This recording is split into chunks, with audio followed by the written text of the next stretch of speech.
coisas que eu venho repensando sobre igreja e vida cristã. E eu cheguei em São Paulo, estava lá em Pompeia com uma igreja boa, 400 pessoas, e não estava passando problemas, nada. Deus falou no meu coração: Marçal, você vai sair daqui, você vai para São Paulo e você vai fazer muito mais do que você fez toda a sua vida. E eu larguei uma estrutura, salário fixo, a estabilidade. Eu achei que eu ia enterrar os meus ossos lá em Pompeia, né? E até hoje eu gosto demais do pessoal de lá, tenho uma amizade, não houve problema nenhum, foi uma direção de Deus. E eu larguei tudo, fui pela fé, sem sustento, para São Paulo. E quando eu cheguei lá, eu cheguei com um projeto, com um plano de uma igreja. E aí eu apresentei esse projeto para 2 líderes muito bons lá de São Paulo que iam me ajudar. Aí quando eu apresentei esse plano, a gente fica empolgado, né? Com os nossos planos. Aí quando eu terminei, um deles falou assim: Marçal, que tal a gente orar primeiro? E aí eu fechei o computador, e quando eu fechei, Deus falou para mim assim: Marçal, esquece tudo.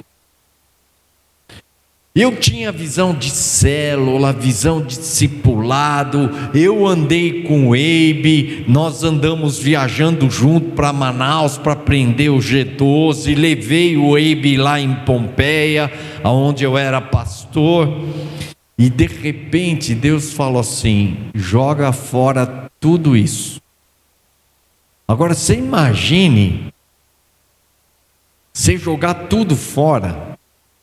Eu fiquei perdido. O que eu vou fazer? Eu não sabia o que fazer. E aí comecei a trabalhar a igreja sem saber o que fazer.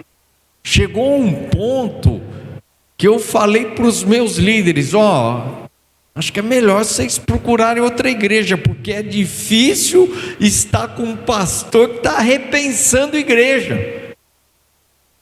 E a minha mulher falava, meu filho até falou, né? Falou assim: pai, quando é que a igreja vai crescer? Porque igreja pequena, não ia para frente. Aqueles 2 caras que eram líderes excelentes, que iam me ajudar, um teve que ir para o Paraguai e o outro assumiu uma outra igreja. Houve uns problemas lá, ele assumiu uma outra igreja.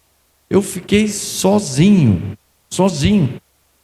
Eu recebi proposta, para vocês terem uma ideia, de uma das maiores igrejas de São Paulo. O pastor me ofereceu salão, 500 pessoas como membro, estrutura, tudo. Eu podia já começar com 500 membros lá em São Paulo, com estrutura, com cadeira, com som, com tudo, salário. E Deus falou: não. E eu fiquei vivendo pela fé, sem um salário, meus filhos na idade de universitários, uma igreja pequena.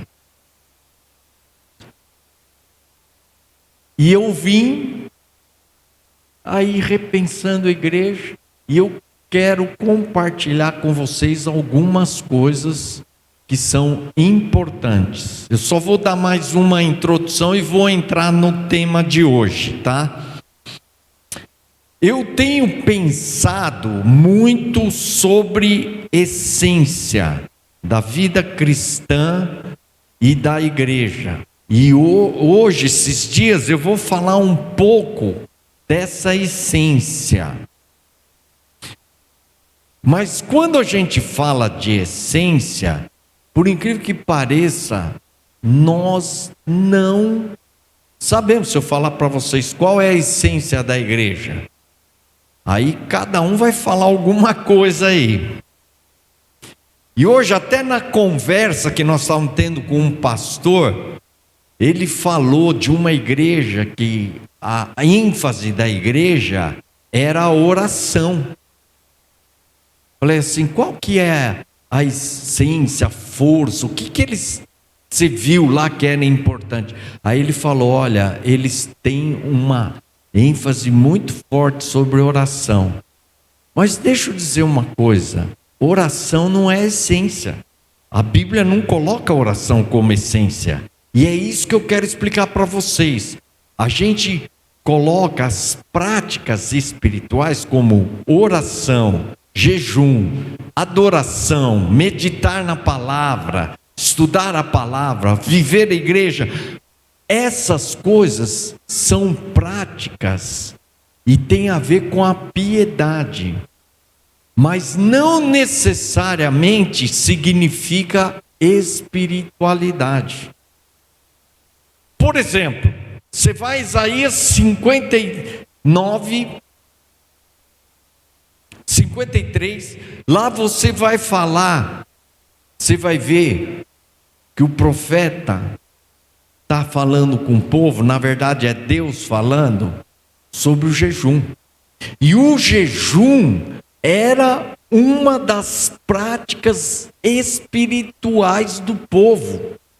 Então o cara até jejuava, quando ele jejuava, ele fazia até uma cara de sofredor, para que as pessoas pudessem olhar, nossa, ele está jejuando, porque quem jejuava era espiritual.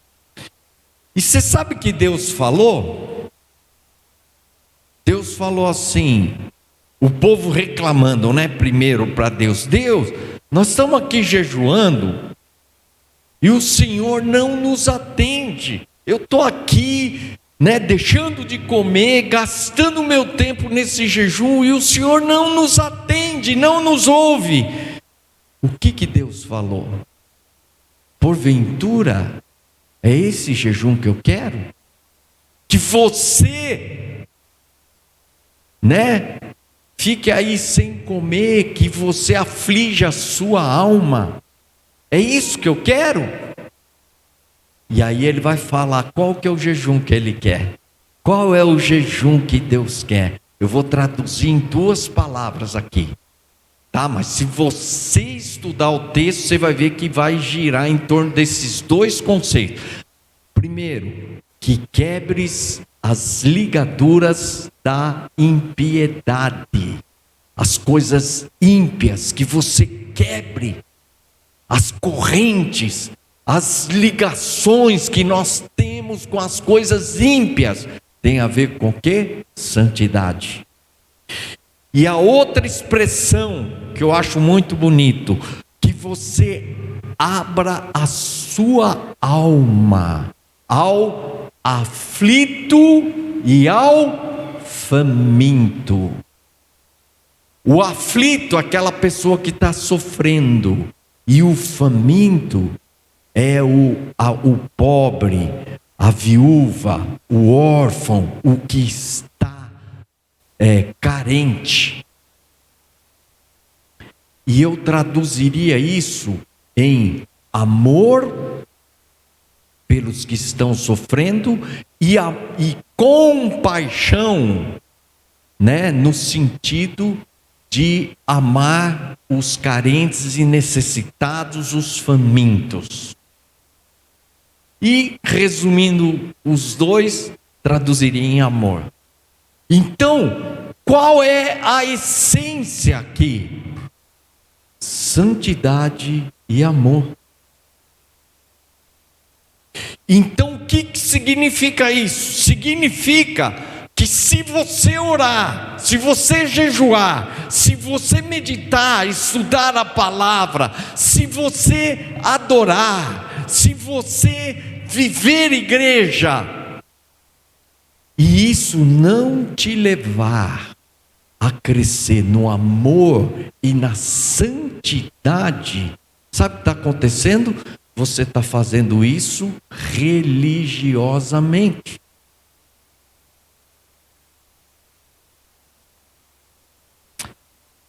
E o que é interessante? É que tem pessoas, uma vez eu conheci um cara que orava 7 horas por dia. Você conhece alguém que ora 7 horas por dia? Acho que ninguém conhece, né? Eu vi de um pastor que orava 7 horas por dia. E todos os membros da igreja tinham orgulho do pastor e falavam dele. E um dia eu conheci esse pastor. E quando eu conheci ele, falei: pastor, eu estou impressionado com o senhor.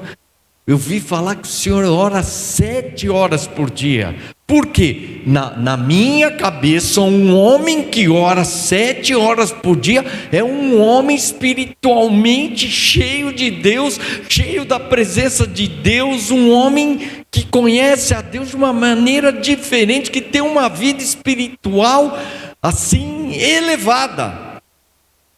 E aí quando eu falei para ele: olha, eu estou impressionado que o senhor ora 7 horas por dia. Aí ele falou assim: Massal, eu quero orar 9 horas por dia. Falei: nossa, cara, 9 horas por dia. E aí ele falou uma expressão que eu achei estranho.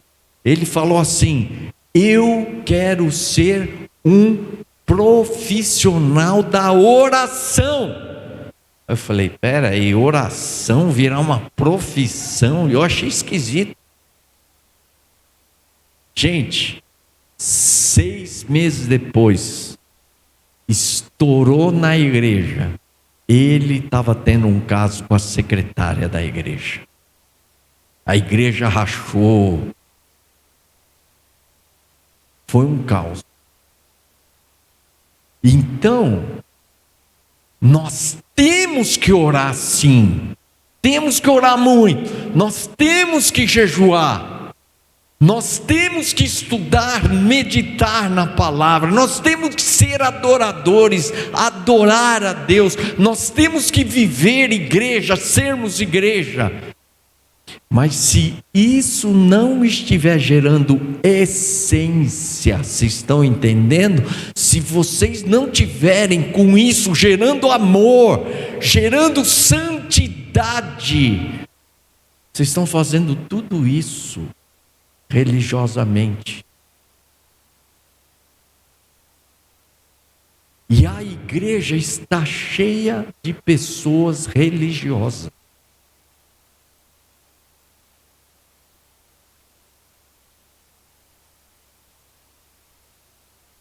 Agora vem uma pergunta: por que amor e santidade? Por que amor e santidade são essência? Olha só, porque Deus é amor, Deus é santo. Então, orar, jejuar, meditar na palavra, adorar, viver igreja, tem que gerar a essência de Deus na sua vida. Tem que gerar Deus em você. Quer dizer, você tem que ficar mais parecido com Jesus. E sabe o que eu vejo? Eu vou na igreja, vou para lá e para cá, converso com pastores, não vejo isso acontecendo na igreja. Eu vejo a igreja jejuando, vejo a igreja orando, vejo a igreja ensinando a palavra, estudando, meditando, eu vejo adoração até vibrante dentro da igreja, vejo. Aí as células, os discipulados, vejo. Mas eu não vejo amor e santidade. Então, hoje eu vou entrar, só dei uma introdução, hein, irmãos? Para vocês entenderem. Amanhã eu vou falar sobre a centralidade de Cristo. Olha, vocês não percam, porque é uma visão, mas muito, muito importante. Poucas pessoas têm essa visão. E olha, quando eu entrar na aplicação, vai dar um nó na tua cabeça, porque aí se ensina várias coisas que, na verdade, vão diminuir a centralidade de Cristo. Então, você não pode perder o estudo amanhã. E domingo, eu vou dar um estudo que você vai falar assim: ah, mas sobre isso aí não me interessa. Que é sobre amor. Mas é uma visão bíblica sobre o que é um amor, e eu estou chamando de amor bíblico, porque o nosso conceito de amor ainda está muito mundano, está muito mais parecido com o mundo do que com a Bíblia. Se você pegar 10 pessoas e perguntar para elas o que é amor, eu tenho certeza, nenhuma vai dizer: amor é paciente. Estou certo ou estou errado? Por quê? Porque o nosso conceito de amor, paciência não faz parte. O nosso conceito de amor é um amor muito mais emoção, sentimento, do que um amor bíblico.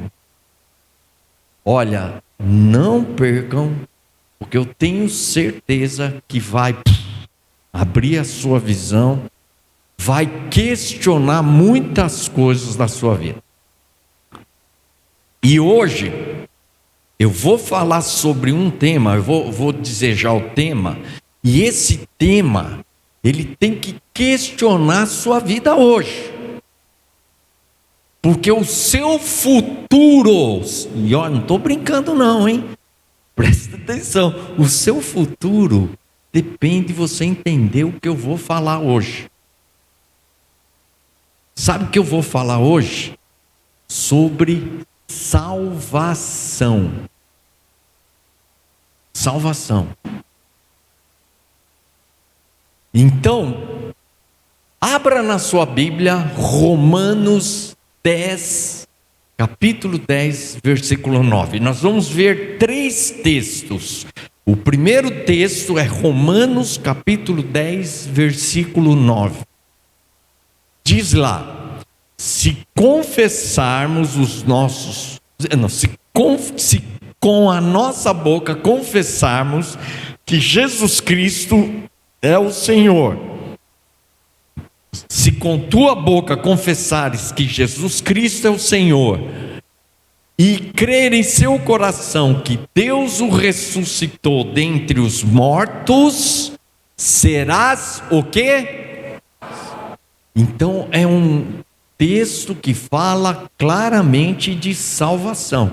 Amém? E ele tem uma preposição se. Então é uma condicional. Quais são as 2 condições? Primeiro, confessar com a tua boca. E segundo, crer no coração que Deus o ressuscitou dentre os mortos. 2 condições. A primeira condição é confessar com a sua boca que Jesus Cristo é o Senhor. A palavra confessar aqui, a palavra no grego é a palavra homo, de homossexual, homologeo, L-O-G-E-O, homologeo. Essa palavra homo significa mesma coisa, e logel significa falar. O sentido literal de homologel é falar a mesma coisa.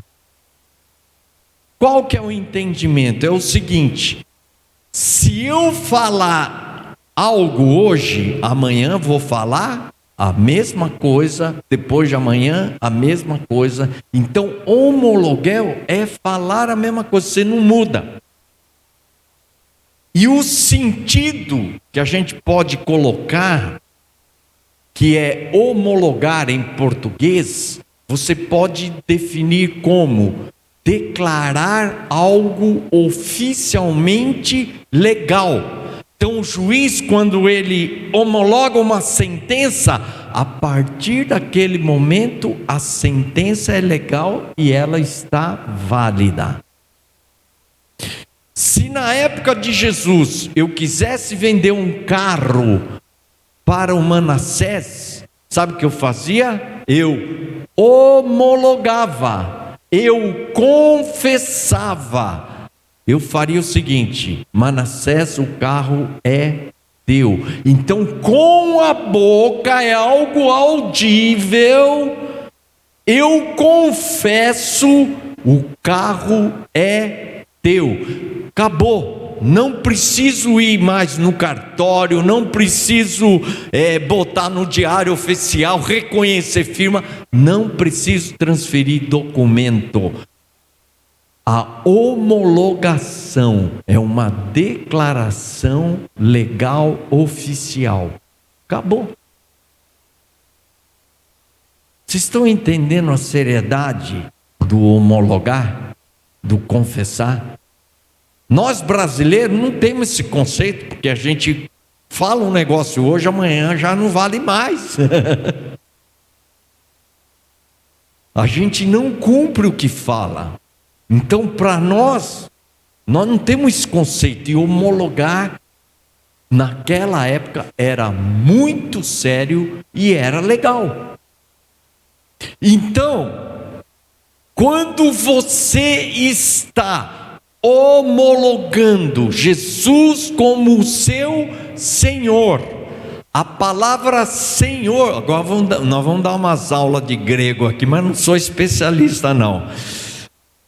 A palavra Senhor é a palavra Kyrios, que significa dono, proprietário, e tinha um sentido de soberano também. Por quê? César é o Kyrios, ele era o soberano. Ele mandava, desmandava, fazia o que ele queria. Ele é o Kyrios, ele é o soberano.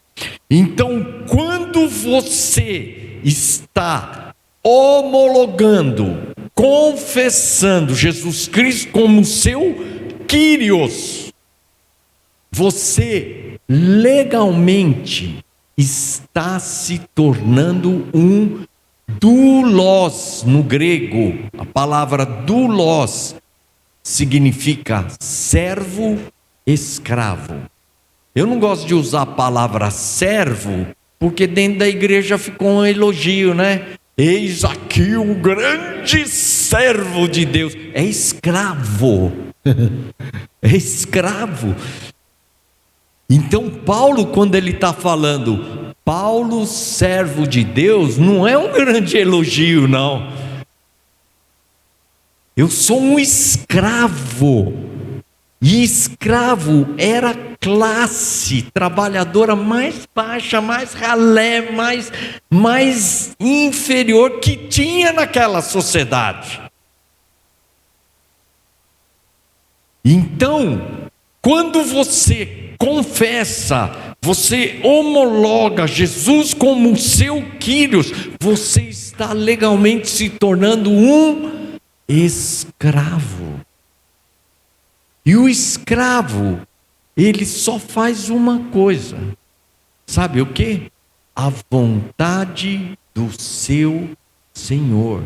Ele vive só para Ele, o seu Senhor. Ele, tudo que Ele é, tudo que Ele tem, não é mais dele, é do seu Kyrios, porque Ele é o dono. Ele é o seu proprietário, Ele é o soberano. Você pensou na seriedade desse confessar?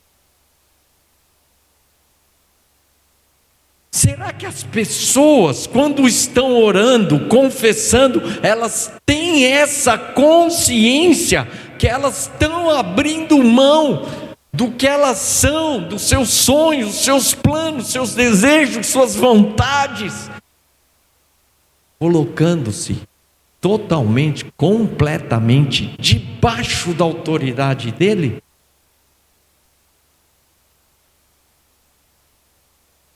Então, confessar, homologar, é uma coisa muito séria.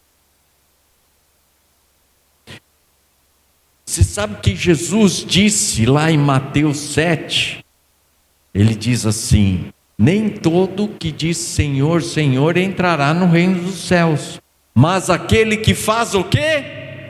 A vontade. Por quê? Porque aquele que faz a vontade é porque verdadeiramente se tornou um doulos. Então não existe mais esse negócio, o meu sonho, e eu trabalho no ministério de louvor, né? Porque o meu ministério, o meu sonho não existe mais esse negócio de meu sonho. Você não vive mais para você. Você vive para Ele. Você sabe que eu vi um pastor de Portugal pregando sobre esse negócio de sonho, pegando o sonho de José, né? Dizendo que ele teve um sonho tal, e que ele se tornou debaixo do faraó, o segundo homem do Egito. Ficou rico, poderoso. E aí ele aplicou para nós, tipo assim, o meu sonho. Agora acontece o seguinte, aquele não era o sonho, foi um sonho de Deus para ele, não foi o sonho dele. Mas ele aplicou o meu sonho. E aí ele perguntou assim: qual é o seu sonho? Aí ele compartilhou o sonho dele. Sabe, irmãos, qual é o meu sonho? E aí eu quase caí no chão, né? Sabe qual é o sonho daquele pastor de Portugal? É fazer uma viagem de cruzeiro. É isso. É isso. E aí eu estava lá no fundo, vendendo CD lá, tal. Aí tinha uns jovens assim conversando, e um falando pro outro: e aí, hein? Qual que é o seu sonho, hein? Qual que é? O que você está sonhando, hein? Gente, confessar Jesus como seu Quírios significa o seguinte: você abriu mão de todos os seus sonhos, você abriu mão de toda a sua vida. Você não é mais dono de si mesmo, você não vive mais para si mesmo, você se tornou um doulos. Ele é o seu Quírios e você é um doulos. Será que você tem esse conceito? Nós ocidentais, escravo é um negócio meio absurdo, não faz parte do nosso. Nós não sabemos o que é ser escravo. Ninguém é escravo. Nós nunca passamos por isso. Mas só para você ter uma ideia, imagine que você trabalhe numa empresa entre as 8 e sai às 18. E você, tem que bater o cartão. Você pode chegar na segunda-feira e dizer: eu vou entrar 10 horas? Não pode. Você pode estar lá no trabalho, chegar e falar, 3 horas da tarde, falar: eu vou sair para tomar um caldo de cana e comer um pastel. Pode? Não pode. Você está lá no trabalho, você pode ficar jogando videogame, mexendo no celular, passando WhatsApp, Story, Instagram. Você pode? Não. Teu patrão nem está lá, mas você está lá, o que você faz? Você tem uma consciência da sua responsabilidade, que você não está lá para fazer o que você quer, você está lá para fazer o quê? A vontade do seu patrão. Eu estou dando uma mínima ideia do que é ter um dono, de que é ter um proprietário. Você não faz mais o que você quer lá. Agora pergunto eu, o que você está fazendo com a sua vida? Quais são os seus planos? Está tudo debaixo da autoridade do seu Quírios ou são seus planos? Se eu te der um papel e mandar escrever qual que é o seu propósito, qual que é o seu alvo, essa semana o que você está buscando? Você vai ver que nós estamos vivendo o quê? Para nós mesmos. Cadê o senhorio de Cristo? Cadê o Quírios da nossa vida? Olha, sinceramente, eu penso assim, eu conheço pouquíssimas pessoas, inclusive pastores e líderes, que eu possa dizer assim, olha, esse cara aqui é um servo de Deus, esse cara daqui é um Quírios. A gente muitas vezes fala, ô servo de Deus, o cara é escravo de Deus mesmo? Vive para ele, você vê que a vida do cara só gira em torno de quem? Do seu Senhor, de Jesus? É isso? Pergunto eu, quantas pessoas você conhece que você pode dizer, esse cara é servo de Deus, esse cara é escravo de Jesus, porque você vê que ele vive, respira, tudo, seus sonhos, seus planos, seus propósitos, tudo em torno de Jesus. Você conhece essa pessoa? Olha, eu que conheço líderes e líderes, muitas pessoas eu conto nos dedos, porque a maioria eu não vejo que são escravos, que são servos. E olha, eu vou te dizer, dentro de você, na nossa cultura, existe uma reação. Assim, eu não sei não, né? A gente não quer ser não, a gente quer ter liberdade, fazer o que quer, tal. Só que se você optar de não ser escravo de Jesus, sabe o que você vai ser? Você vai ser escravo de si mesmo, vai ser escravo da sua carne, vai ser escravo do pecado. Enquanto ser escravo de Jesus, cada vez mais você vai ser livre.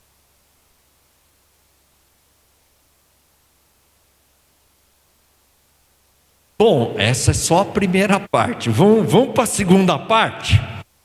A segunda parte, crer em seu coração que Deus ressuscitou dentre os mortos. Olha, eu vou te dizer uma coisa, a maioria de nós cristãos desprezamos isso aqui. Só que não tem significado para nós. Ele ressuscitou dentre os mortos, que beleza. Primeira coisa que eu quero dizer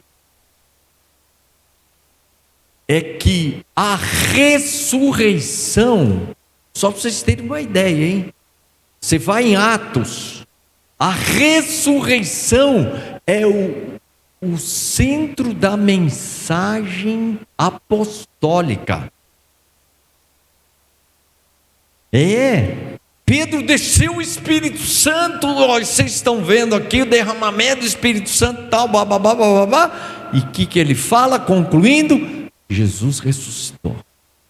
Aí eles foram presos, foram libertos, estão lá no átrio pregando. O que eles estão pregando? Jesus ressuscitou. Paulo está lá, aí você fala, né? Não, porque eles estão pregando para os judeus. Não. Paulo está lá em Atenas, pregando para os gentios, que não eram judeus. E aí você vai ver lá, que os caras vão dizer assim, tem um tagarela aí que está falando de um homem que ressuscitou.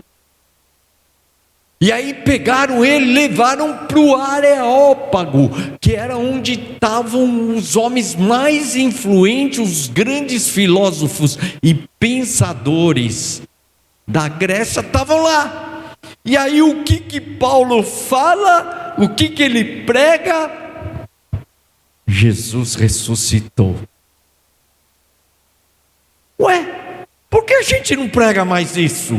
Porque isso desapareceu da nossa mensagem. E quando fala de ressurreição de Jesus, parece que só lembra da Páscoa. Ah, ele morreu, ele ressuscitou. A ressurreição é uma das coisas fundamentais, essenciais da vida cristã. Vou explicar por quê.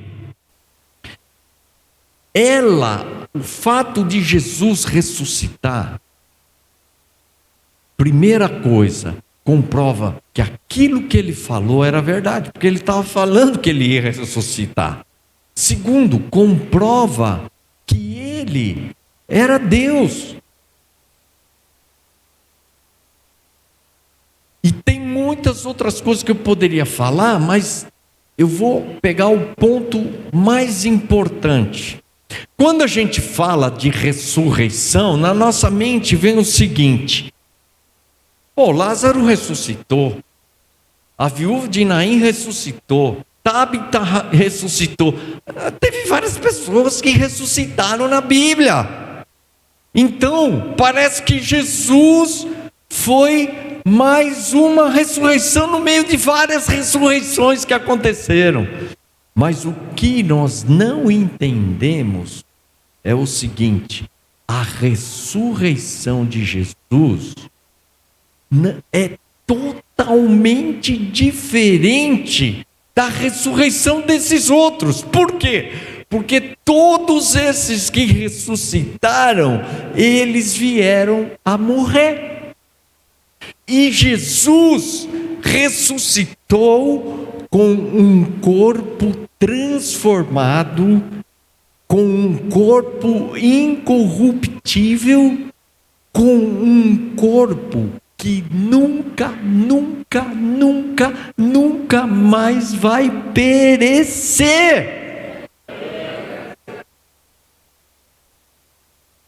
E porque ele ressuscitou, ele mostrou que ele é o Messias, o Salvador, que ele veio trazer e é a vida eterna. Então nós, cristãos, olhamos para a ressurreição como se fosse a cereja do bolo, que lá um dia nós vamos, o quê? Comer essa cerejinha que é a vida eterna. Mas deixa eu dizer um negócio: a vida eterna é o bolo e a cereja, é a coisa mais importante que nós temos. Só para vocês terem uma ideia,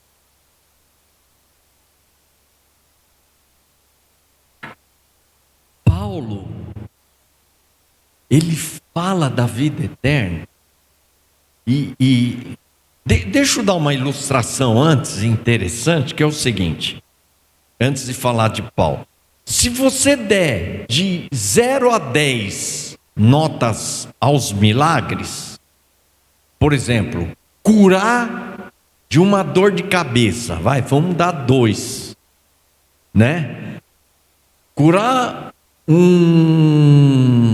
uma dor de barriga, né? Vamos dar 3 aí, vai. Curar uma pessoa cega, aí já vamos dar 8. Mas ressuscitar um cara que estava morto de verdade, um cara que morreu, porque tem gente que tem dá uma doença que o cara morre, mas ele volta. Mas o cara que morreu de verdade, ressuscitou, você tem que dar 10, porque é um negócio assim impensável. Um cara que morreu e voltou à vida. Agora, se você for comparar, dar uma nota de 0 a 10 o milagre da ressurreição de Jesus, sabe que nota você tem que dar? Você tem que dar 10 elevado a 10 trilhões, um negócio, bilhões, trilhões, quatrilhões. Por quê? Porque Jesus ressuscitou com um corpo que não mais será corruptível, que não mais vai perecer. Não existe nada nesse universo que vá durar para sempre. Não existe nada comparado ao que aconteceu com o corpo de Jesus. Não existe nesse universo algo que vai durar. Imagina, algo que vai durar por toda a eternidade, não vai acabar mais. Isso não existe no nosso universo.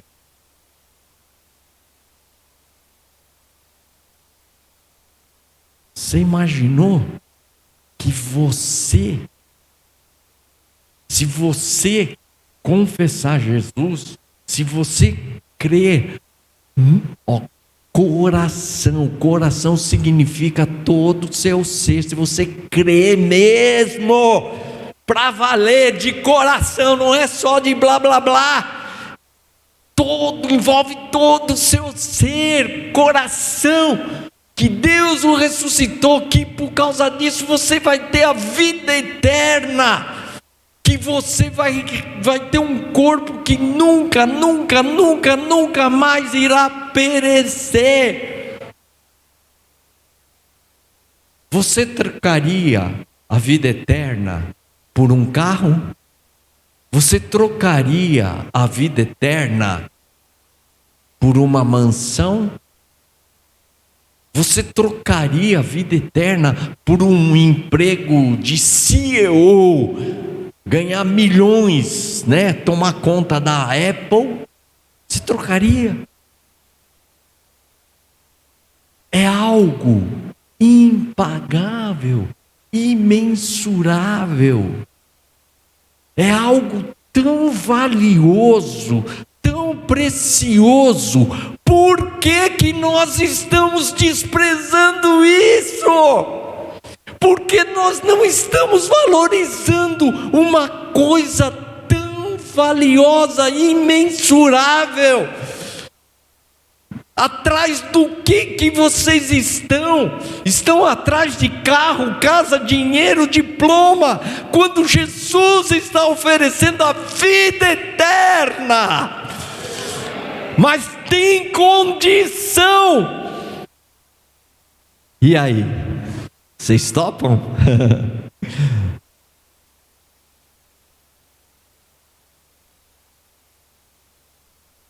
Você sabe que o judeu, quando ele falava, depois nós vamos falar o outro texto, ele fala, herdar a vida eterna.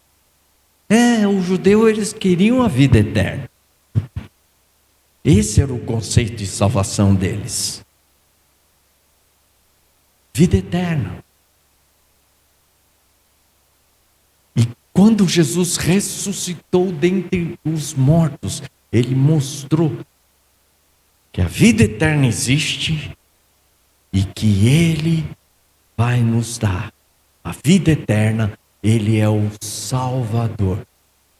Por quê? Porque Ele vai nos levar para um lugar onde nós vamos viver por toda a eternidade, na presença dEle, de Deus e do Espírito Santo. Será que é isso que nós queremos? Não parece. Todo mundo, se eu pedir para vocês levantar a mão, todo mundo vai levantar a mão. Eu quero. Vai sair daqui, você vai correr atrás do quê? Da vida eterna? Ou vai correr atrás do ouro e da prata? Nós somos muito fúteis, muito vazios. Nós somos muito, religiosos nesse sentido. Então, a vida eterna é uma das coisas mais valiosas, mais importantes que você pode ter. Sabe que Paulo, quando ele estava falando, escreveu as cartas aos Coríntios, capítulo 9, ele fala assim: o atleta em tudo domina, não é isso? Lembra esse texto? O atleta em tudo se domina. Ele está falando que havia uma Olimpíada em Atenas e uma outra Olimpíada em Corinto. Então, os atletas, eles treinavam, se esforçavam, era uma coisa que nem a Olimpíadas de hoje. Cara, e ele diz: o atleta em tudo se domina, estes para conquistar a coroa corruptível. Mas eu estou atrás da coroa O que é a coroa incorruptível, hein? Algo que não vai perecer, algo que nunca mais vai se corromper, algo que é eterno. Atrás do que ele está? Da vida eterna. E aí logo em seguida ele fala: por isso eu não corro sem meta. Qual que é a meta dele? A coroa incorruptível. O que é essa coroa incorruptível, que não perece, que não morre? O que é isso? É a vida eterna. É a eternidade. É atrás disso. Por isso que ele fala lá acho que é em Gálatas ou em Filipenses, ele fala: pensai nas coisas lá do alto. Buscai as coisas lá do alto. É isso que ele quer. O que é isso? As coisas eternas. Não atentando nas coisas que se veem, porque as coisas que se veem são temporais. Mas as coisas que não se veem são o quê? Eternas. Irmãos, sabe qual a realidade que eu vejo hoje da igreja? As pessoas estão buscando as coisas terrenas. As coisas que se veem, e não as coisas eternas que não se veem. Então, aqui nós temos dois pontos: Jesus como Senhor e Jesus como Messias Salvador. E hoje nas igrejas se prega muito mais um Jesus Salvador, aquele que te liberta, te salva, te cura, te prospera, tira do fundo do buraco, vai resolver os seus problemas, que vai te sustentar, que vai te libertar, que vai isso, que vai aquilo, um Jesus Salvador. E quando nós falamos de um Jesus Salvador, quem quer esse Jesus? Eu quero. Agora, e o Jesus Senhor? Você quer? Você está realmente querendo um Jesus? Você quer ser um escravo? Viver o resto da sua vida debaixo da autoridade, do senhorio de Cristo na sua vida? Ele ser o dono de tudo que você tem, tudo que você é, todos os seus sonhos? É isso. Quem quer Jesus como Senhor? Dificilmente se prega isso. Só se prega Jesus Salvador. Cadê o Jesus Senhor? Então, se tem duas condições, você fizer uma delas, não é suficiente. Tem que ser as duas. Se você confessar, homologar Jesus como seu querido, se você crer de coração que Deus o ressuscitou dentre os mortos, serás salvo. É forte isso, hein, irmãos? Não é, é sério. Então, eu já começo dizendo aqui: muitas pessoas dentro da igreja não se converteram. Não se converteram. Receberam Jesus só como seu Salvador. Ai, Jesus, me ajuda, me liberta, me cura, me salva, me ajuda. Mas cadê o Jesus Senhor? O segundo texto, nós não precisamos abrir ele, porque vocês conhecem bem.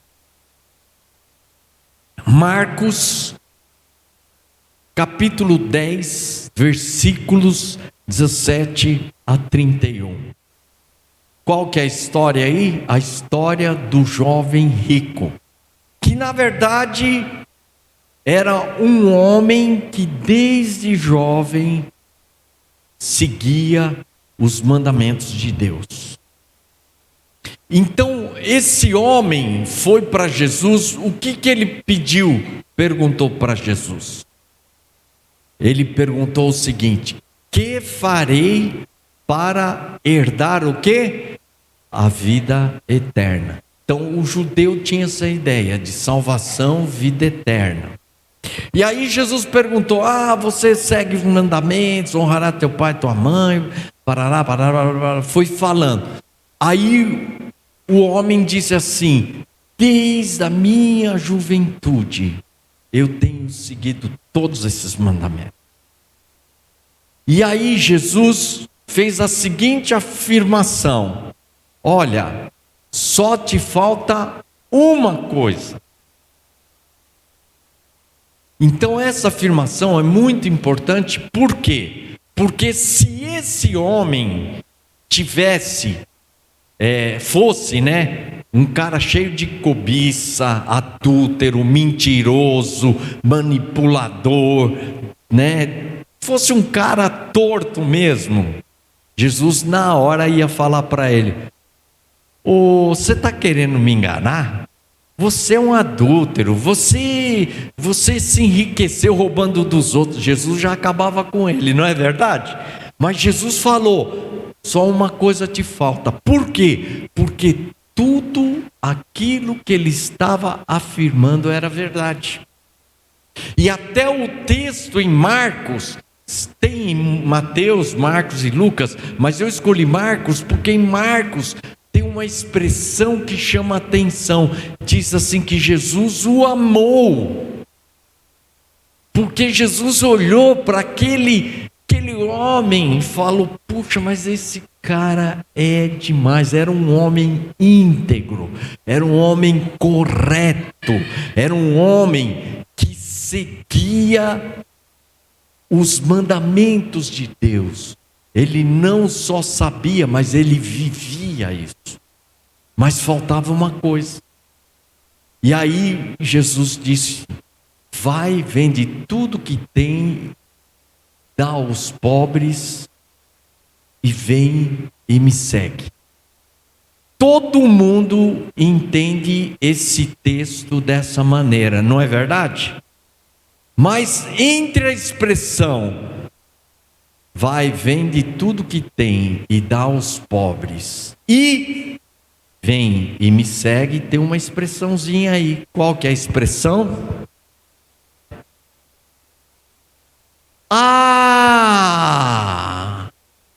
Na nossa cabeça não fica essa expressão, não é? Uma vez eu perguntei para um professor de faculdade teológica. Falei: você sabe o que tem entre essas duas expressões? Ele não sabia. E a maioria das pessoas não tem, só sabe esse pedaço: vai, vende tudo que tem, dá aos pobres e vem e me segue. Mas ele fala o quê? Vai, vende tudo que tem e dá aos pobres e terás o quê?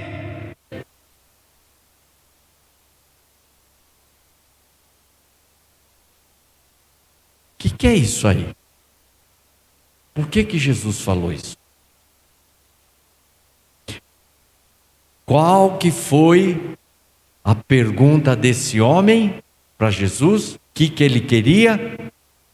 Que farei para herdar a vida eterna? Sabe o que Jesus está fazendo com ele? Está fazendo a seguinte pergunta: meu amigo, você acredita mesmo que existe uma vida eterna? Você crê que tem a vida eterna? Então só falta uma coisa. Você vai tirar tudo isso aqui, ó, tudo que você tem, você vai jogar lá, ó. Você acredita que tem vida eterna? Você está disposto a trocar todo o tesouro que você tem e colocar lá no céu?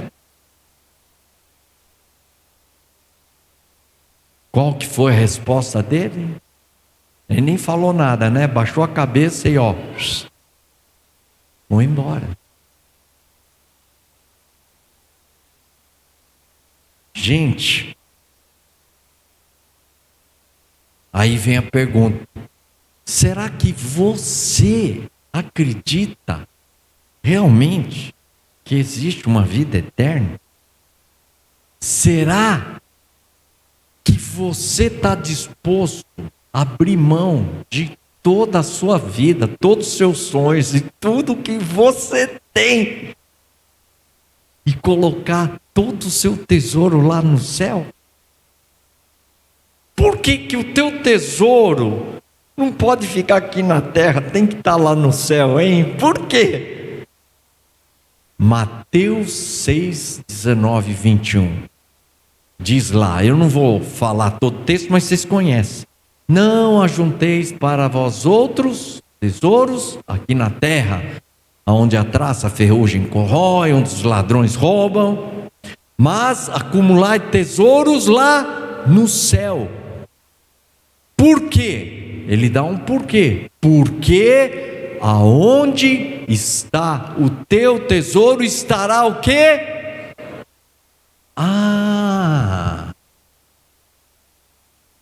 Você sabia que o teu coração não pode estar aqui na terra? Você sabia que teu coração tem que estar lá na eternidade? Você sabia que se a tua esperança, a tua confiança, o teu coração não estiver na eternidade, sabe o que vai acontecer? Você vai colocar a tua confiança, a tua esperança, o teu coração nas coisas aqui da terra. Não tem neutralidade, coração ficar aqui pairando entre a eternidade e a terra. Ou ele está na eternidade, ou ele vai ficar aqui na terra. Pode reparar, a maior das pessoas, se não tem essa colocação como tesouro, a coisa mais preciosa, mais valiosa. O que é tesouro? Tesouro é a coisa que tem valor, que é importante. Se aquilo que tem valor, que é importante, não está lá no céu, você vai colocar aqui na terra. Seu tesouro vai ser aqui na terra.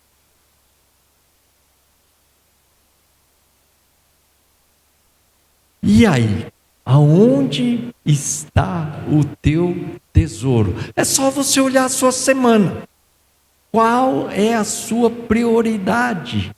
Qual é as coisas que você está mais valorizando, que você está se esforçando, que é importante, fundamental e que você está colocando seu coração e a sua prioridade?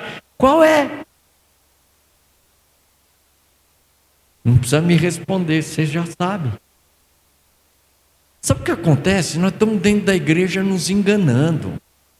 E isso, a gente vem aqui, faz um monte de coisa e acha que, nós somos verdadeiros cristãos, discípulos. Na verdade, nós estamos sendo mais religiosos. E sabe quem era assim? O fariseu. O fariseu, ele orava, ele jejuava, ele dava o dízimo, ele fazia obra de caridade. O cara era exemplar, não mentia, não, como o homem rico, um cara íntegro, um cara excepcional. Jesus olhou para ele e falou: mas que homem, que pessoa maravilhosa. Mas só que teve um porém. O coração dele estava onde? O que aconteceu com ele? Ele foi para o céu ou para o inferno, hein? O que vocês acham?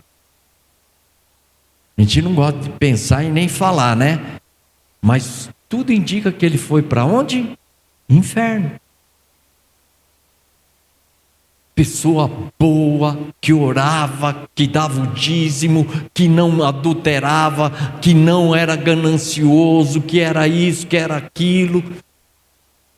Pessoa fiel, comprometida com as leis de Deus. Só que qual o problema? O coração dele estava aqui e não ali. Aí a história continua. Jesus fala assim: ó, vocês querem saber uma coisa? É muito difícil um rico entrar no céu. Então vocês que não são ricos, vocês agradeçam a Deus, porque se fossem ricos, era muito, muito mais difícil vocês entrarem no céu. E aí os discípulos ficaram, peraí. É difícil assim? Jesus falou assim: é mais fácil um camelo passar pela ponta de uma agulha que um rico entrar no céu. Você já pensou você pegar uma agulha e tentar passar um camelo? Vocês acham que é possível isso? É muito difícil. E Jesus falou: é mais fácil um camelo passar pela ponta de uma agulha do que um rico. E aí os discípulos falaram: bom, então ninguém vai ser salvo. Quem que vai ser salvo, Jesus? E aí Jesus falou que é impossível para os homens, é possível para Deus. Aí todo mundo raciocina assim: então quer dizer, Jesus estabeleceu uma barra aqui, cara, tem que abrir mão de tudo, né? Tem que abrir mão de tudo. Aí o que Jesus vai fazer? Ele vai abaixar então para que o rico seja salvo. Não, ele não vai abaixar. Ele vai fazer com que o rico abra mão de tudo. Agora a pergunta é: será que ele vai exigir isso só dos ricos? Ou exigiu só daquele homem rico? Leia Lucas 14:33. Diz assim: assim, pois, todo aquele que dentre vós não renunciar a tudo quanto tem, não pode ser o quê?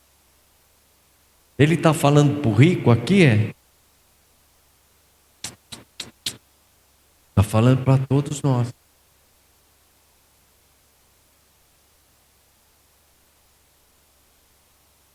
Olha, gente, sabe o que eu acho que está acontecendo na igreja? Nós estamos abaixando a barra, viu?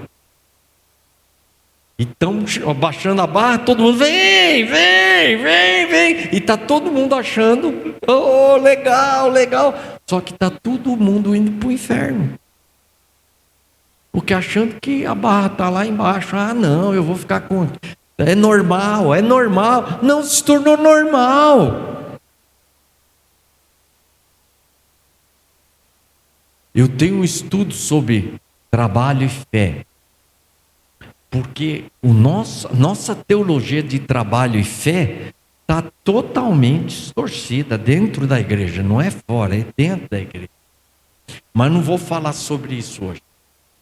Mas o negócio é o seguinte: o padrão não é alto, o padrão é altíssimo. O cara... Aqui o que ele está falando? Você não renunciar o quê? Algumas coisas. Tudo. O padrão é altíssimo. Porque a gente lê essas coisas e na nossa cabeça a gente pensa, parece que o nosso caso nós somos exceção. Deus vai dar um jeito. É que a gente é brasileiro, sabe? A gente no Brasil, não, isso aí é muito radical, né? Vamos fazendo do jeito que dá, depois lá em cima a gente dá um jeito. Mas não é assim, não.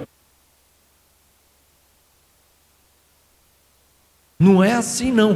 Um amigo, um brasileiro, estava lá nos Estados Unidos e ele estacionou o carro. Sabe quando ele deixa uns 50 centímetros na guia rebaixada da garagem do vizinho?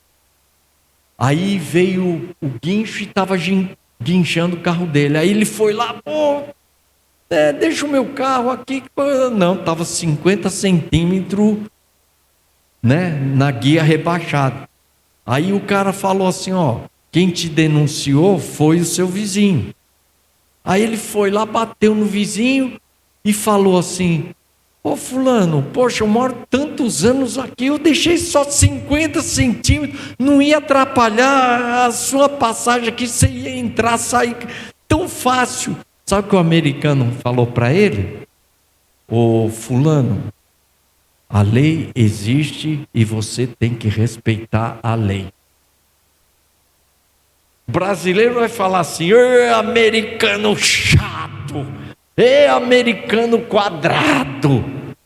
Porque na nossa cultura, lei não é bem lei, né? A lei é isso aqui, mas não é bem assim. Então, quando a gente lê esses textos na nossa cultura, é isso, mas não é bem isso. É mais ou menos. Não precisa levar o pé da letra. Não seja tão fanático. Mas o negócio é que o padrão não é alto, é altíssimo.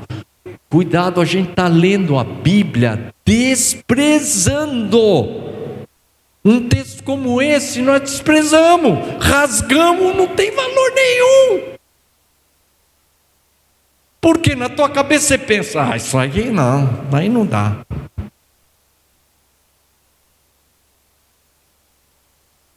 E você sabe o que testifica isso?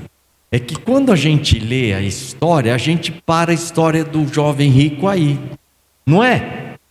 Pergunta o seguinte: o que acontece depois, hein? Pouquíssimas pessoas também não sabem que a história continua, que a história não terminou aí. Agora, o que acontece depois? Por incrível que pareça, ninguém lembra. Sabe o que acontece depois? E é fundamental, que vai comprovar que o que Jesus está falando é para todo mundo. E olha, a barra não está aqui, renunciar a tudo quanto tem. Você sabe o que Jesus vai fazer? Ele vai aumentar a altura da barra 2 vezes. Você acredita? Ele vai aumentar ainda a altura da barra, já está alto, ele vai aumentar ainda. Sabe o que aconteceu? Pedro pergunta para Jesus: Jesus, nós renunciamos. Não é bem uma pergunta, mas ele faz esse comentário, né? Mas é como se fosse uma pergunta. Jesus, que será de nós? Nós renunciamos a tudo e estamos te seguindo. Aí Pedro está esperando Jesus falar o quê? Pedro, vocês são meus discípulos, parabéns. Sabe o que Jesus fez? Ele subiu a altura da barra 2 vezes. Vocês acreditam? Jesus diz assim, na verdade, Pedro, o seguinte: se você não abrir mão, pai, mãe, filho, né? Ele exigiu isso do homem rico? Não exigiu. Mas Pedro já renunciou tudo, que Jesus fala, na verdade, você tem que renunciar. Começou com casa, que já é material. Irmãos, irmã, isso aí ele não exigiu. Então ele aumentou. Agora é mãe, pai, filho. Abre mão. E aí ele fala campos. Campos é o que? É o sustento. Ganha-pão. Abrir mão disso. E aí ele diz o quê? Por causa de mim e do Evangelho. Mas está uma expressão: por amor a mim o Evangelho. É por amor. Então, irmãos, o padrão, e é isso que eu quero colocar, porque olha, o nosso padrão não está no chão, tipo aqui é o chão, está lá embaixo. O nosso padrão está lá embaixo. Que cristianismo nós estamos vivendo? Olha, o Manassés já falou aqui que talvez eu vou voltar para dar um treinamento. E olha, todos vocês deveriam fazer esse treinamento, viu? Que vai abrir a visão de vocês. Mas o curso é um curso de 7 meses, uma vez por semana, em grupos pequenos, para pessoas viciadas em sexo e pornografia. E serve para qualquer compulsão, até para perder peso serve, viu? Porque é descontrole. Mas olha que interessante. A estatística mostra que 65% dos homens, então, estatisticamente, 65% dos homens aqui estão lutando com a pornografia sexual. Não é lá fora, a estatística é dentro da igreja. E as mulheres aumentou, está em torno de 45% das mulheres. Agora você quer saber algo pior do que isso, dentro da igreja, que atinge líderes e pastores também. E chega a ser 95%. Sabe o que é? Pior que a pornografia e o sexo. Materialismo.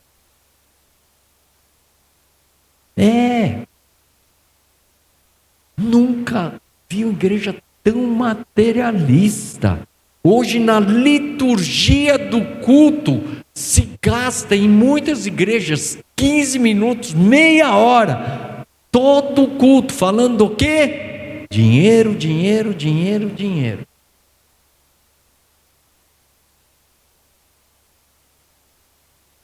Se fala mais em mamon na igreja do que de Jesus. Chega a esse ponto. É um absurdo.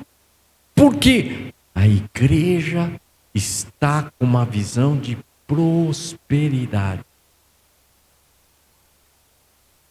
E a única prosperidade que nós cristãos temos que buscar e desejar, prosperidade espiritual. A material, se vier, ninguém precisa reclamar, né? Mas nunca deve ser o alvo. Por quê? Está aqui. Você tem que abrir mão de tudo. Tudo. Porque nada pode ser mais importante do que Jesus. Nós vamos ver amanhã um pouco sobre isso, mas nada pode ser mais importante que Ele. Fica o tempo todo competindo, Jesus e dinheiro, Jesus e materialismo, Jesus. Quem que está ganhando essa luta? Mamão. Dentro da igreja. Por último, já vou encerrar, nós também não vamos ler o texto que é muito longo. Mateus 25, de 31 a 46. Esse texto é como se Jesus, ele nos desse, por exemplo, se fosse fazer uma prova, né, Jesus desse o resultado do teste para vocês, entendeu? Para você poder passar. Então Jesus, ele está dizendo antecipadamente o seguinte: vocês querem entrar no céu? Então, olha, eu vou dizer para vocês qual vai ser o critério que eu vou usar para julgar. Então, se você fizer isso, você entra no céu, senão você vai ser reprovado. Quer dizer, Jesus está dando uma dica de como você entra no céu, já te dá as orientações. Então diz lá que Jesus, ele está sentado no trono e ele vai ajuntar todas as nações diante dele. E ele vai julgar. E aí ele vai separar os cabritos e as ovelhas. E aí ele vai chegar para as ovelhas que estão à sua direita e vai dizer: olha, eu tive fome, tive sede, estava enfermo, preso, e você foi lá e me ajudou. E aí os caras perguntaram: mas Jesus, quando é que nós fizemos isso? Quando você fez a um dos meus pequeninos, a mim o fizeste. E aí ele falou: entra no céu. E aí ele foi para os cabritos e disse assim: eu tive fome, tive sede, estava preso, enfermo, nu, tal, e vocês não fizeram nada. Aí eles falaram: mas Jesus, quando que nós deixamos de fazer isso? Quando você deixou de fazer a um desses pequeninos, a mim o deixasse fazer. E aí você vai ver no versículo 46 a sentença. Então, estes para o céu e aqueles para o inferno. Bom, irmãos, nós cremos pela palavra de Deus, nós não cremos pela palavra de Deus, salvação pelas obras. O que nós cremos é que a compaixão pelos carentes, pelos famintos.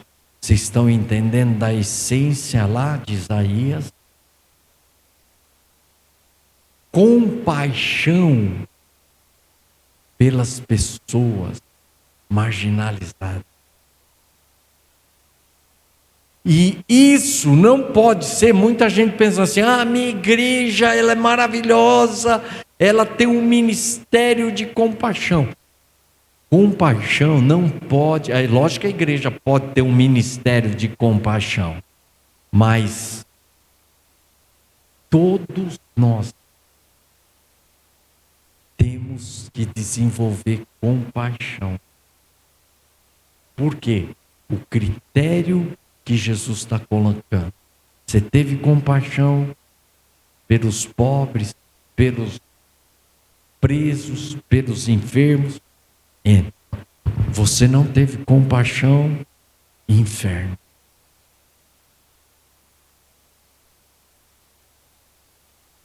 Sabe, eu comecei a entender muito sobre compaixão quando eu comecei a ir lá na Cracolândia. Eu entendi uma coisa, que eu, Massal, eu não tenho muita compaixão. Sabe que eu chegava lá, aqueles viciados, lá, né, fumando crack, tudo, né? Eu fui com alguns membros da minha igreja, teve gente que não conseguiu dormir à noite, vendo aquelas pessoas sofrendo ali.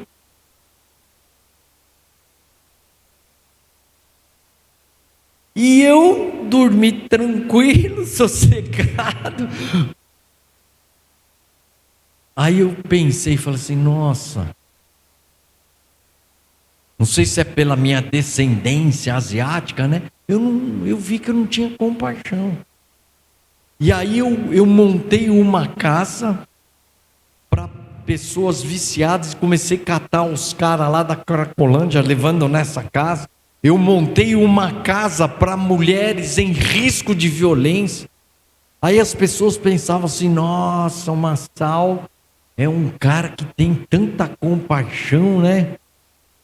E é o contrário, é porque eu não tenho compaixão que eu estou trabalhando para desenvolver e crescer na compaixão.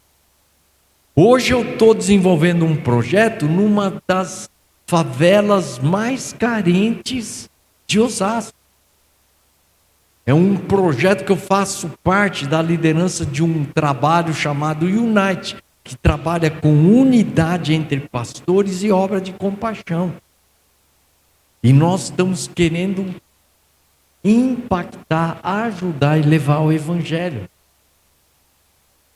E aí, quando eu perguntei, sobre pornografia lá, falei assim, e aí, como é que os jovens, o pessoal aqui reage, lida com a pornografia? Aí a mulher que estava lá, que é a líder comunitária, foi até engraçado. Ela falou assim, todo mundo aqui gosta de pornografia.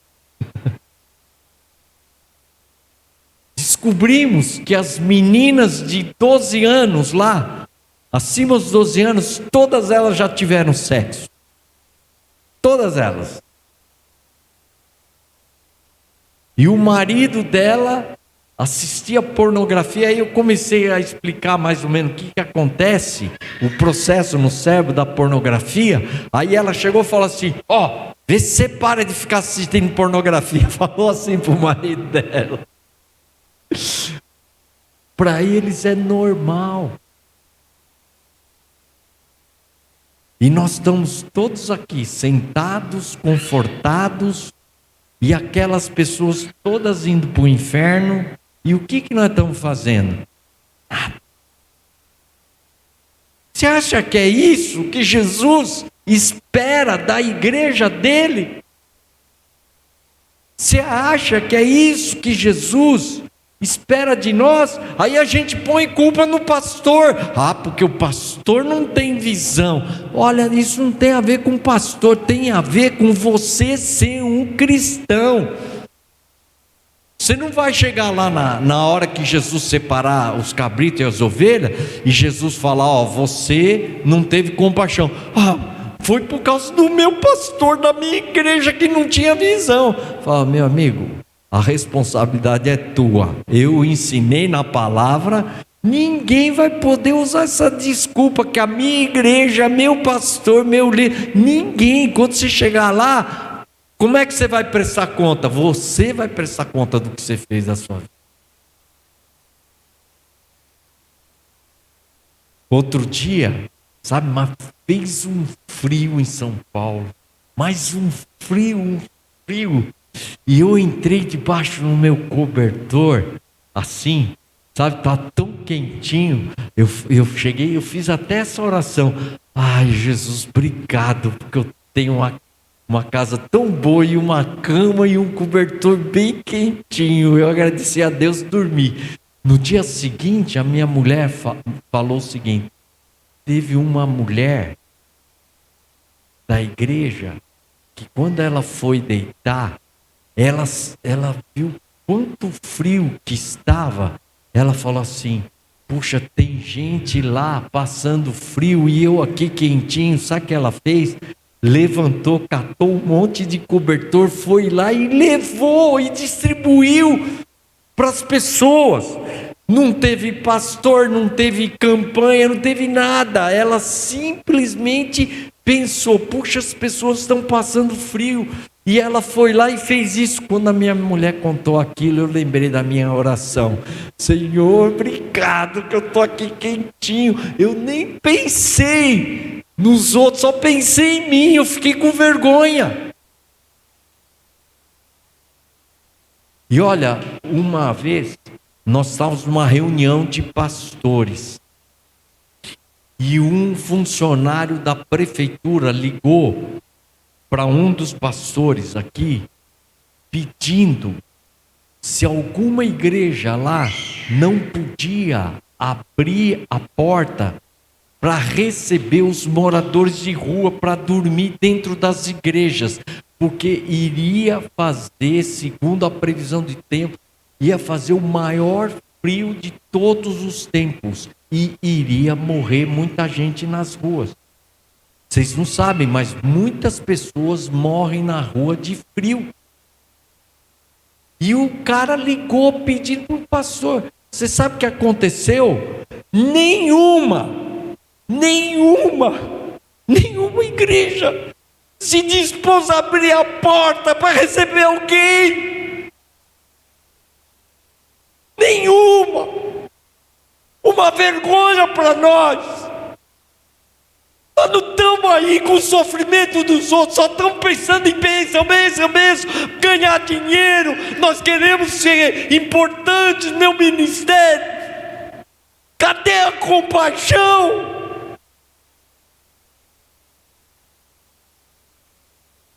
Nós estamos vivendo um evangelho egoísta, eucêntrico. Tudo que a gente faz é pensando na gente. Isso não é evangelho. Isso se chama egoísmo. E sabe o que vai acontecer? Quando chegar lá no céu, sabe que vai ser triste? Vai ser que nem aquele jogo de futebol que a bola bate na trave. Quase que entrou. Muitos vão falar, puxa, por pouco. Mas não vai entrar. Não vai entrar. Aí fala, não, mas isso aí está muito radical, Mastal. Não é bem assim. É a cabeça nossa brasileira. Jesus está dizendo, vai juntar todas as nações, ele vai julgar, vai separar o cabelo das ovelhas. Não, na hora a gente dá um jeitinho. Negócio seguinte, na hora não vai ter jeitinho brasileiro. O que é certo é certo, o que é errado é errado.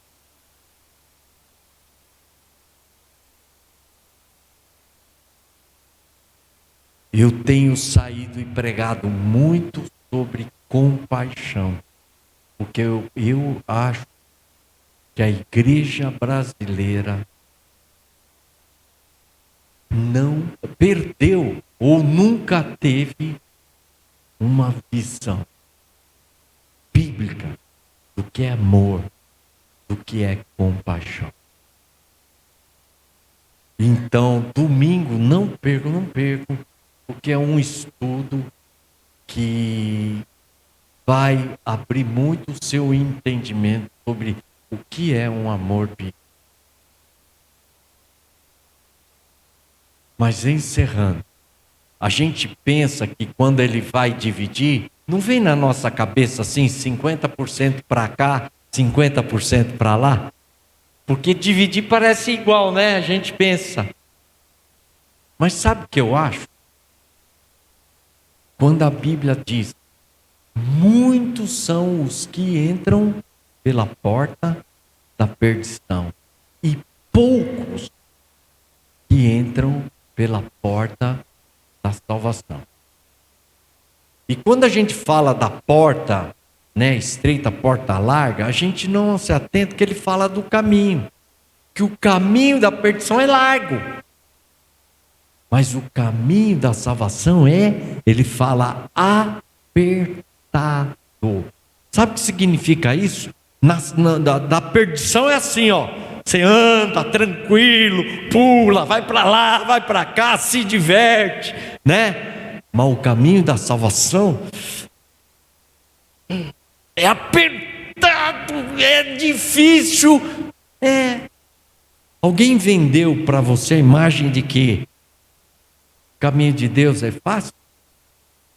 Olha, eu tenho mais de 40 anos de vida cristã. Eu vou te dizer, a gente pensa assim, nossa, o Massal está aí, vida espiritual cada vez, né, tal, deve estar maravilhoso.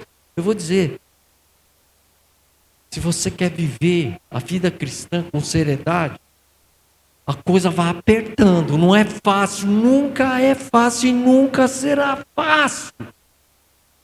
Tem momentos que você quer desistir. Por quê? Porque o caminho da salvação é apertado, irmãos. Se alguém te vendeu a ideia de que é fácil seguir o caminho de Deus, não falaram a verdade.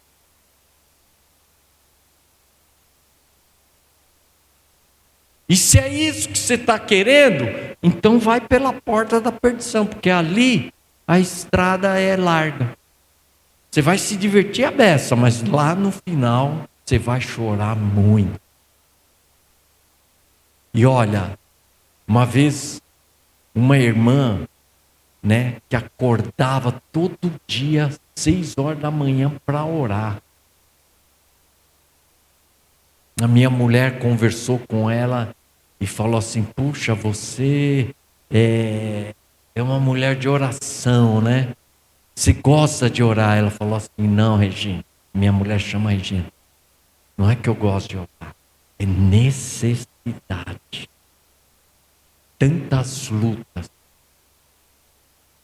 E a palavra de Deus fala: aqueles que quiserem viver piedosamente serão perseguidos. Então, eu quero dizer para vocês: o caminho de Deus não é fácil.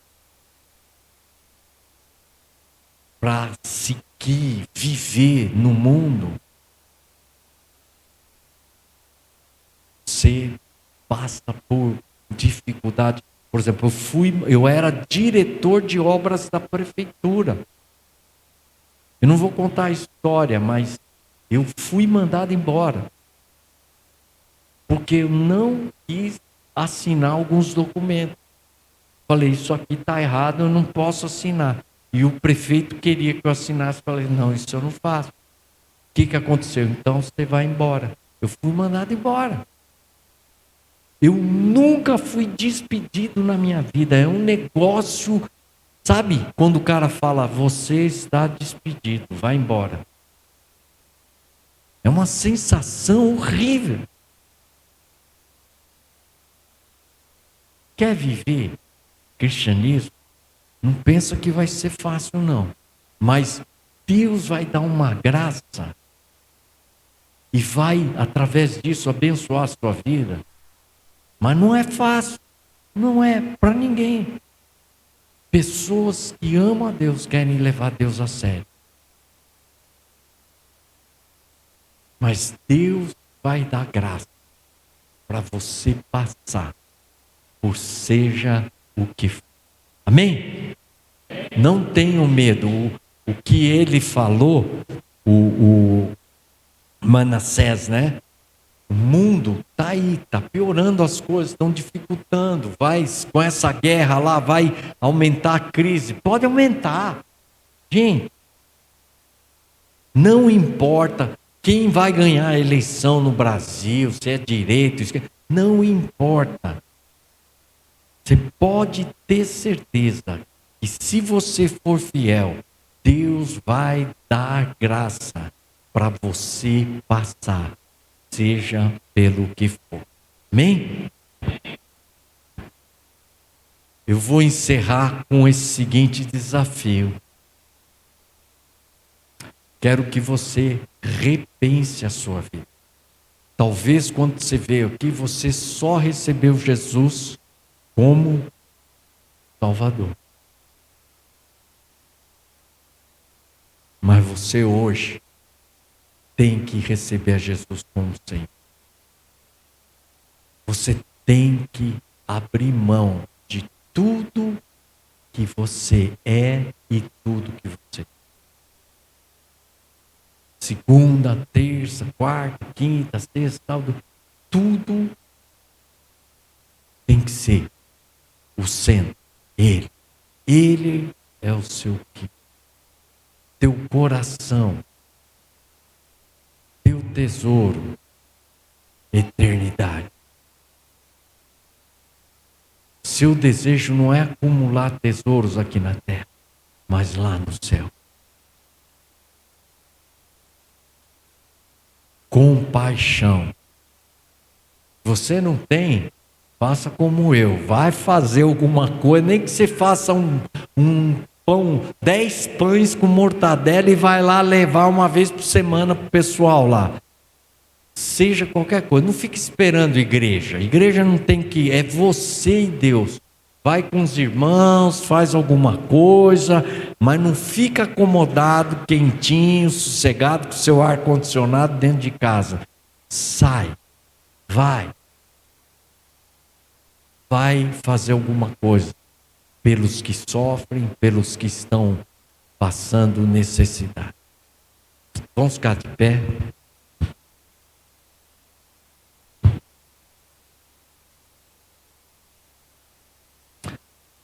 Feche seus olhos. Senhor nosso Deus, eu quero colocar diante de Ti essa palavra.